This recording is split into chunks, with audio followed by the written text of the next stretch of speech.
Let's go down to the river to pray, studying about that good old ways, and who shall bear the robe and crown? Good Lord, show me the way. Oh, children, let's go down, come on down. Oh, sisters, let's go down to the river to pray. Let's go down to the river to pray, studying about that good old ways, and who shall wear the robe and crown? Good Lord, show us the way. Oh, sisters, let's go down, come on down. Oh, sisters, let's go down to the river to pray.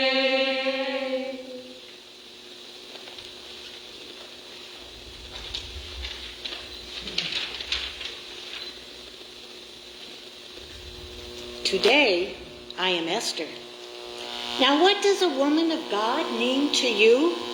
In the Bible, there are a number of portraits and cameos depicting strong, godly women. The book of Esther describes such a woman. Esther is indeed God's woman. Curiously, the name of God is not mentioned in her brief history. No angels appeared in her room. No miracles took place in her presence. Yet, in the course of her faithful daily conduct, God's plan for his people was carried on, and a great biblical heroine emerged. Esther, which means star, was a Cinderella of her time, an orphan child raised by her kindly Jewish uncle, Mordecai. His faith was instilled in her, and he taught her to be courageous. Then, when the fickle Persian king impulsively divorced his queen, the search began, and Esther soon found herself reigning as the new Queen of Persia. And although her dramatic intervention on behalf of her people took place centuries ago during the opulent Persian Empire, the attributes that made her great are as timeless as her story. Esther exhibited charm and elegance, restraint and self-control, modesty, authenticity, humility, strength, and dignity. But most of all, Queen Esther's providential presence in the king's court brought her and her people to a crossroads and inspired her along with Mordecai, who often said, "Who knows whether you have not attained royalty for such a time as this?" In the captivating portrayal of Esther, the amazing sequence of God-ordained events that transformed a servant's child into the Queen of Persia and reversed the fortunes of the Jewish people in Persia shows how brave her confrontation with her king changed the course of Hebrew history. She showed grace, faith, and courage that identifies her as a woman of God. Everyone loves a transformation story, rags to riches, plain to beautiful, weak to strong. Esther is that, but much more. It is a thought-provoking study of God's invisible hand. Her story shows attributes of courage, dignity, wisdom, and strength that blocked an evil plot, overthrew an arrogant killer, Haman, and replaced terror with joy in thousands of Jewish homes with the guidance of Uncle Mordecai. And what preparation she must have gone through for her life and death appearance in the king's throne room.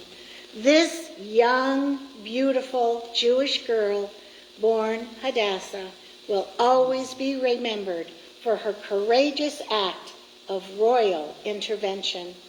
The calculating and cruel Haman He died in the trap he had set for Mordecai and the Jewish people. Now the women we visit with today, they did not become great in their own strength, but were empowered by God when they surrendered their lives to him. To live such a life God considers great is within the reach of everyone who submits to him.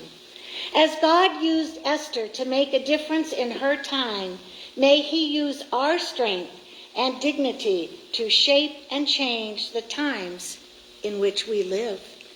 Esther held her Jewish heritage quiet until it was right time to do so. But God did not forget them. Scripture says in Proverbs 15:33 through 16:6, "The fear of the Lord teaches a man wisdom, and humility comes before honor. To man belong the plans of the heart, but from the Lord comes the reply of the tongue. All a man's ways seem innocent to him, but motives are weighed by the Lord. Commit to the Lord whatever you do, and your plans will succeed. The Lord works out everything for his own ends, even the wicked for a day of disaster. The Lord detests all the proud of heart. Be sure of this, they will not go unpunished. Through love and faithfulness, sin is atoned for. Through the fear of the Lord, a man avoids evil." Esther was a woman of God.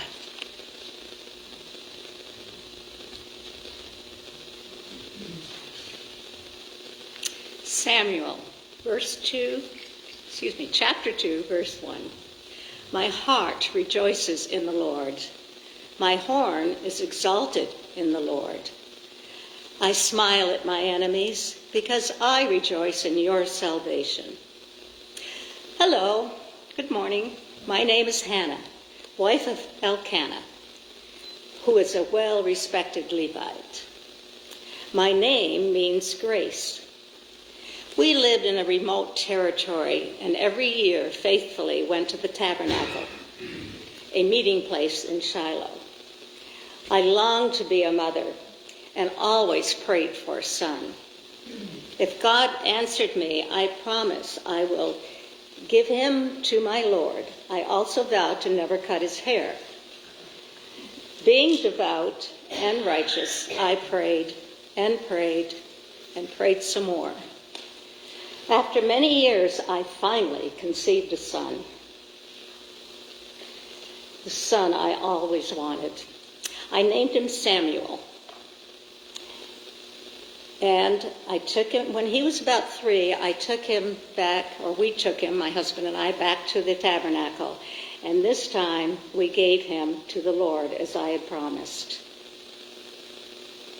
He had a wonderful education, and was there when God needed him. He grew up as a king and was the last of the judges. My faith and perseverance paid off royally, and I never did cut his hair.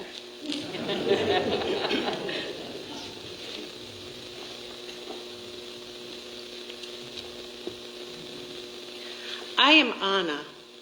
I am a prophetess and the daughter of Phanuel from the tribe of Asher. My husband, he died after only 7 years of marriage. But I did not bury my hope in his grave. For the past 84 years, I have devoted my life to God. Day and night, I pray in the temple, and I fast so that I might spend more time with him. After many years, my prayers were answered, and I became the first woman herald to spread the joy of the coming of the Messiah. gazing upon the Christ child, I now know it is time for me to leave this earth and join my husband in the kingdom of heaven.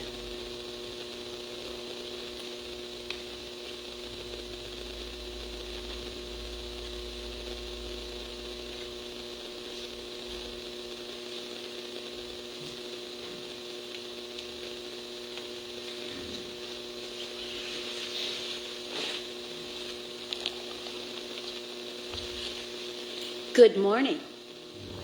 I am Lydia, and I love the Lord.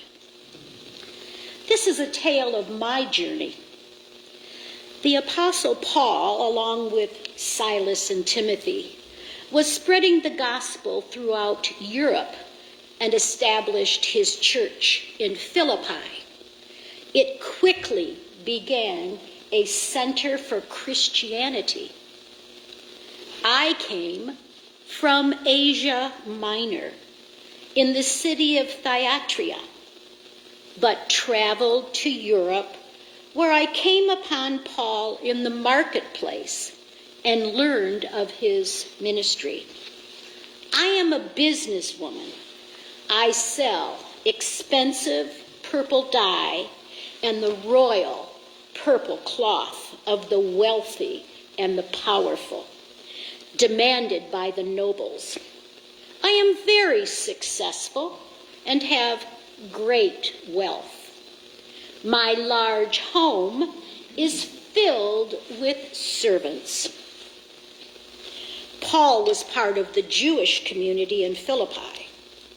On the Sabbath, he and his followers would meet down by the river to pray. The morning I stumbled upon them, it was a small group. Paul seemed to captivate his audience. I listened and was struck by his message. I was changed that day. When I returned home, I arranged to be baptized along with my household. I continued to sell my purple cloth and dedicated my money and my house to serve my God. Hospitality became my signature. Thank you, dear Lord. This purple lady is smiling every day.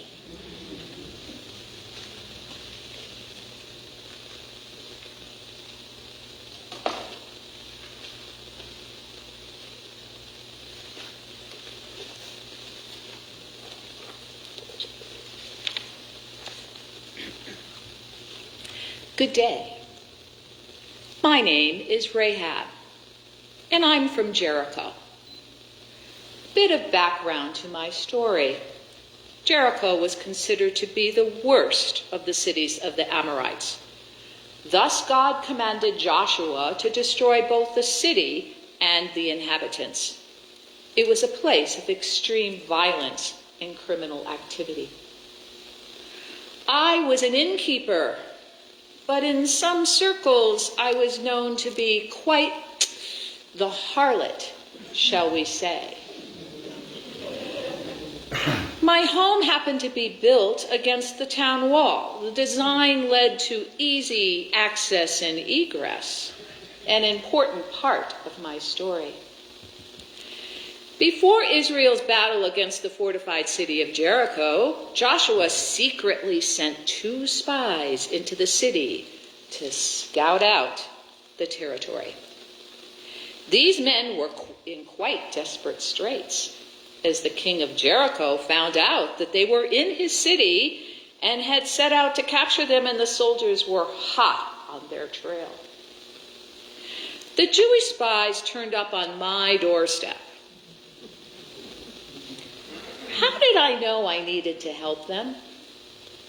It's noteworthy that through my past in guests, that I had learned amazing facts about the Exodus from Egypt and the miracle of the Red Sea and other miraculous stories. So I recognized that these two men were different than the other men who had come to my inn.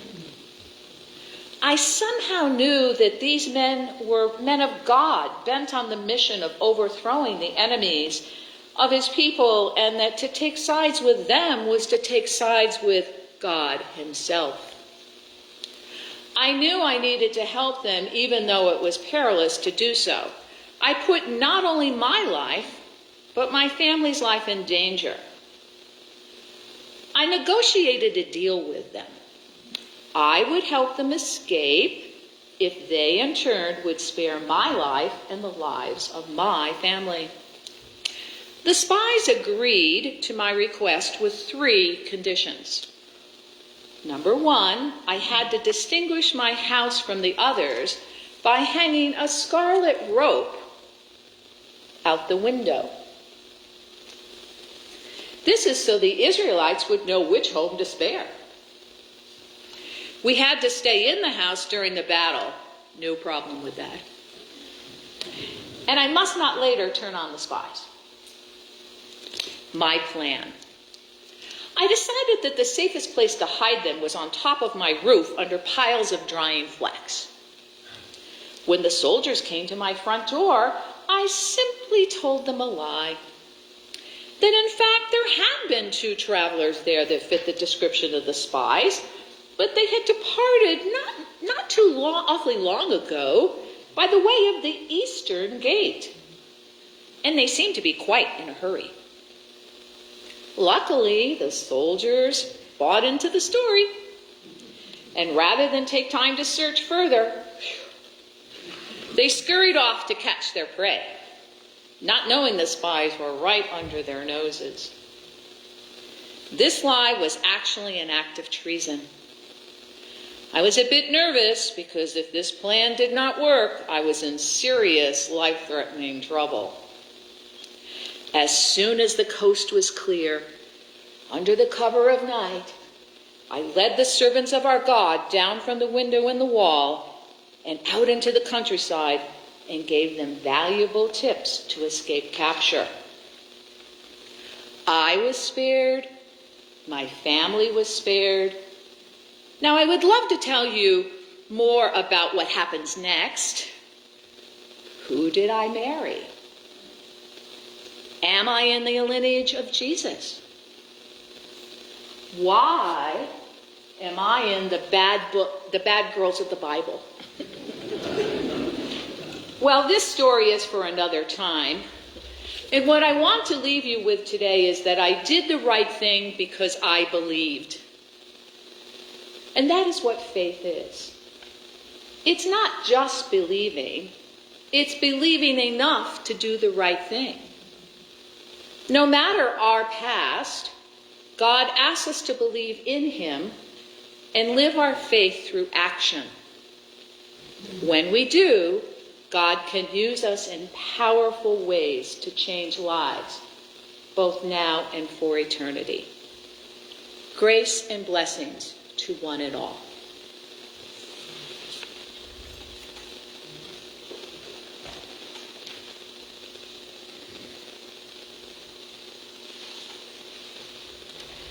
Let's go down to the river to